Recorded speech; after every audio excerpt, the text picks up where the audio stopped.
Bismillah. So, Assalamu alaikum. My name is Samantha. I'm going to be 26 in a few days, inshallah. And so, I converted to Islam when I was 15. So, let me give you just a background. So, I'm from Belize and Honduras. So, has anyone ever heard of someone from Belize before? One. So, it's always only one. So, growing up, as you can tell, being in America, no one ever knew what I was. Like, what are you? What is a Belizean person? I don't even know. Because we're so mixed, like literally. We're such a mixed country. So growing up, I am a mixed child. I consider myself Afro-Latina. And so Spanish kids, because I didn't speak Spanish, were like, you're not Spanish. And the black kids that I knew was like, you don't look black, you're not black. So that's how it was. So I always struggled with identity. I never felt like a culture, I never felt like an ethnicity. I just felt like Samantha, like is that not good enough, you know? So that's my background. We grew up as Christians. My mom was very busy being an immigrant here and taking care of work, being a single mom. And so my grandmother was the one that took me to church, took me to Bible studies, had me singing all of the Christian hymns and everything like that. But once I started high school and I didn't see my grandmother as much, Christianity was not, we didn't go to church. But my mom herself always spoke about God. And as a Christian woman, my mom has so much tawakkul in Allah, trust in God, that was something she always told us. She has had 2 kidney transplants in her life. And so she was the type of person if anyone gives up on you, God will never give up on you. So I had that, even though we didn't go to church. So high school, right? So I'm 15, it's sophomore year of high school, I'm on the dance team, I'm the captain of the dance team, and I was on the dance team for 4 years. At that point, music was life, dance was life, that's it, that's my purpose. It's music, it's dance, and that's why I'm here. And it sounds crazy to me now, but at that time, it was no, that's why I'm here, music is everything, And so in high school, I started hanging out and meeting Bengali friends, Pakistani friends, and one day, it literally, I was popular, you can say, so a lot of people knew me, and one day I just was I've been hanging out with these kids and I don't think they're Christian. I don't practice Christianity, but still, I really don't think they're Christian. And so one day, I just asked them, hey, by any chance, can you tell me what's your religion? So they were like, oh, we're Muslim. So then, and this is important to know, I never had any bad idea of Islam before, learning about it. I didn't think anything. I just knew that I saw hijabis, I saw niqabis, on the beach when I was probably 10, and now I'm the niqabi on the beach. That's crazy. So I remember seeing them, but I never thought anything. Wallahi, I just thought okay, they're just from somewhere else and this is just what they do. So those friends, when I asked them okay, what's your religion? They said Islam, we're Muslim. So I asked, okay, well, what does that mean? What do you believe in? And their answer was very shallow. We're in high school, they weren't really practicing. And so they're oh, we do pray 5 times a day. Okay, why? Oh, because my mom told me to. Oh, okay. What else? We eat halal food. Why are you asking all these things? Yeah, we're Muslim, that's it. But that wasn't satisfactory to me. I was just for the first time ever, I just realized, no, there are other people in this world. What do I even believe in? What do you believe in? I want to know. So I asked the sheikh, Google, literally, I just went home and I started Googling Islam, right? And alhamdulillah, this was 10 years ago, so Allah saved me from all those Islamophobia pages. I don't know how I missed them. Those pages that are Muslims believe in worshiping the black box in the desert. I didn't get that. I actually, alhamdulillah, got scholarly, things. And so what clicked for me was one. When I read that Islam was a religion that believed in one God. Okay, got that. Islam, talks about Jesus? I was no way. I thought only Christians believed in Jesus.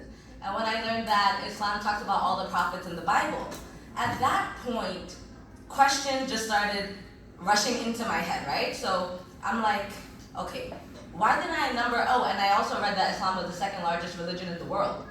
How? I never heard about it. No one's ever talked about it. And if it's the 2nd largest religion in the world, why isn't there more information? So at that point I said, okay, Sam, let's think about this. I knew I believed in God, but my thing was, is it enough to be born into a religion? Why do I say that I'm Christian, and if somebody asks me, oh, I'm Christian, or my friends, we're Muslim, But are you? Like, I felt like we're lying. We're just saying that because I'm born into that culture, this is what I am. If God is supposed to be your salvation, or religion is supposed to be your salvation, then how can you just be born into that? Like, if I ask a Tibetan person, a Nepali person, like, what's your religion? 9 times out of 10, you automatically know the answer of someone's religion based on geographics, like where they were born. So I thought that that's not, like, that doesn't make sense. It shouldn't be like that. So those were the questions I started asking myself, and I said, you know what? At this point, Sam, you're nothing. You're not Christian, you're not Muslim, you're not, any religion. Let me take a step back, pretend I'm nothing, and just research every religion that I can find, every ism that I can find, and see if there's truth. Because I realized that there is a God, and I knew that there was a God. That wasn't even a question. But if there was a God, and everyone says this God is just, right? God is a just being. Would a just being create all these people and never tell them why they were here? Like, that was my thing. That is injustice. For you to create something and never tell it what its purpose is. That drives people to insanity. And so I knew that no, there is a purpose. This God is just, and he had to tell me my purpose. I just gotta look for it. So I gotta be a detective. And so I took it upon myself to start Googling. Every day after school, I would Google every religion and read books. I went to the library and I took out stuff. And I started with Christianity first because I'm Christian. So I said, let me look into it. Long story short, Trinity, it just never clicked, never made sense to me as a kid, and even when I looked into it from a historical point of view, it didn't add up. Like, the facts didn't add up about the Trinity. So I started looking into Buddhism, Judaism, all the isms, and I realized something in common. Every ism and every religion is named after its founder.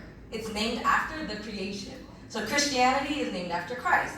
Buddhism is named after Buddha. Judaism, the tribe of Judah, and Hinduism, the Indus River. All the isms are named after something. What's Islam? Like, it's not called Islamism or Mohammedism. It's not named after Prophet Muhammad, right? So, like, it's the only religion or ism not named after creation. So I was like, dude, that is amazing. Because I don't want to, like, worship creation, So that was something that clicked to me. Long story short, started researching, and Islam just made sense. So I went to one of my Bengali friends, and I was like, I'm going to convert to Islam. And this friend was like, whoa, what are you talking about? AKA my husband now. He was like, what are you, He was like, what are you talking about? And I'm like, I've been researching this for months. I never even told you. You don't even know what I'm doing. I research and I know and whatever. And he was just like, okay, it's a religion. Like, that's a life-altering thing. Like, you need to take a step back and, like, think about this. And I was like, you don't even know. I've been thinking about it. So he gave me a number to his childhood imam and his sheikh. And so I called the sheikh up one night, and I'm like, listen, I'm 15. I want to convert to Islam. And he was like, who's the guy? What's his name? Literally, he was like, But I'm like, it had nothing to do with the guy. I was introduced because I knew a lot of friends, but I'm telling you. So he goes, tell me, what do you know about Islam? I told him everything I knew, and he was just like, whoa, like, you're 15. You know things that born Muslim kids that I talk to don't even know about.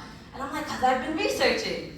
So then he told me, okay, well, you believe in Islam in your heart, you're Muslim in your heart, you just gotta say the Shahada.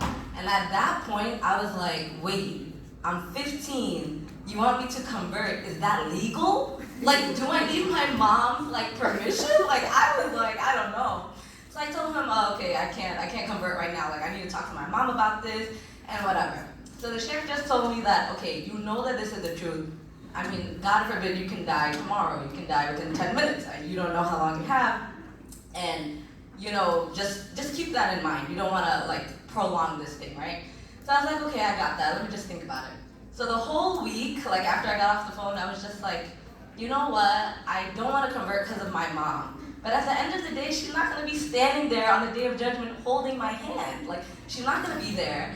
And I don't think that I could ever face a creator and say, I knew the truth about you, I knew how to worship you, but I couldn't do it because of your creation. That just is not a good argument to me. And so I was like, you know what, moms, you're gonna have to be mad, I gotta do this, for myself. And so I was in my Brooklyn apartment at that time in the hallway, whispering, hey, I need to take my shahada. I was just whispering on the phone.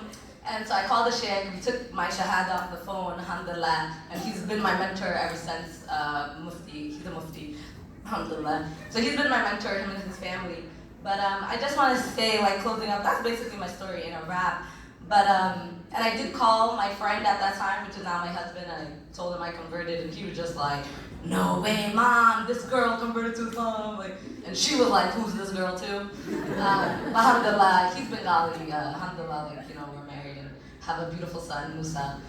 So I just want to say that my story is just basically one of questioning, not being born into something for all you born Muslims, and just like the sister said, like, I see my brother-in-laws, all they do is recite Arabic and they never understand what they're reciting, and it bugs me so much. And I'll ask them after they get off Skype with their, you know, the reciter, so, what is Allah telling you? I don't know. Like, literally, it's like, I don't know. So I always tell them, like, do you think Allah would write you a love letter in a foreign language and never want you to understand the meaning? Like, if somebody gave me a love letter in Chinese, I would go to Chinese person, like, can you tell me what this said? You know, so Quran is that love letter between Allah and us. And so the Arabic is so beautiful, and it can touch you, and it has the power, but don't forget, like, the understanding. When I converted at 15, like, staying up from Fajr to, like, Duha time for, like, an hour reading my English Quran is what now I attribute, like, my strong faith to. And so don't forget to read it in the language that you understand most. So I'll just say that. Thank you.